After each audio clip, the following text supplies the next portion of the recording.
ఇసుక దీని మీద గత 5 ఏళ్లలో జగన్ సర్కార్ మీద తీవ్రస్థాయిలో విరుచుకుపడ్డారు. మేమున్నప్పుడు ఉచితం ఇచ్చాం, మేమున్నప్పుడు ఉచితం ఇచ్చామని. ఉచితం పేరుతో అప్పుడు డబ్బులు వసూలైనాయి, ఇప్పుడు డబ్బులు వసూలు అవుతున్నాయి. అదే సమయంలో జగన్ హయాంలో ప్రభుత్వానికి 750 కోట్లు వచ్చినాయి. అయినా కింద తిన్నారన్నారు. కింద తినడానికి అవకాశాలు అక్కడ తక్కువే. తినేదంతా కూడా అక్కడ అమ్మి డబ్బులు వసూలు చేసుకునేటటువంటిదే.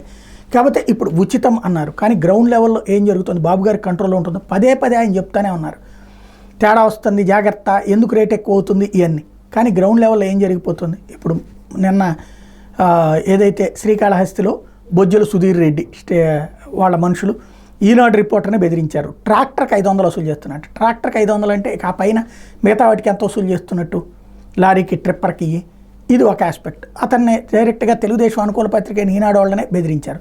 తాజాగా చూస్తే ఈ కొత్తగా కంప్లైంట్ నెంబర్ ఇస్తే తెలుగుదేశం వాళ్ళే ఇరుక్కుంటున్నటువంటి పరిస్థితి. వైఎస్ఆర్ జిల్లా పొద్దుటూరు సమీపంలోని కుందు నది నుంచి వాస్తవంగా నదిలో తవ్వకాలకు అనుమతి ఇవ్వలేదు. ఇప్పుడు స్టాక్ పాయింట్ దగ్గరతే తీసుకోవాలి. కానీ గ్రౌండ్ లెవెల్లో కుందు నది నుంచి అక్రమంగా ఇసుక తరలిస్తున్నారని ఫోన్ రావడంతో వెంటనే అలర్ట్ అయ్యి అక్కడికి వెళ్తే 8 టిప్పర్లు, జేసీబీలు, రూరల్ పోలీసులు దొరికినాయి. వాటిని రూరల్ పోలీసులు సీజ్ చేశారు. జేసీబీ సాయంతో పెద్ద ఎత్తున ఇసుక తరలిస్తున్నారట.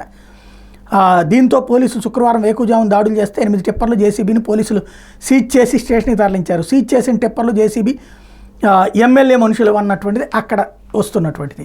ఓవరాల్గా తవ్వేసుకుంటున్నారు, అమ్మేసుకుంటున్నారు, రేట్లు వసూలు చేసేసుకుంటున్నారు. ఏదైనా జరిగిపోతుంది.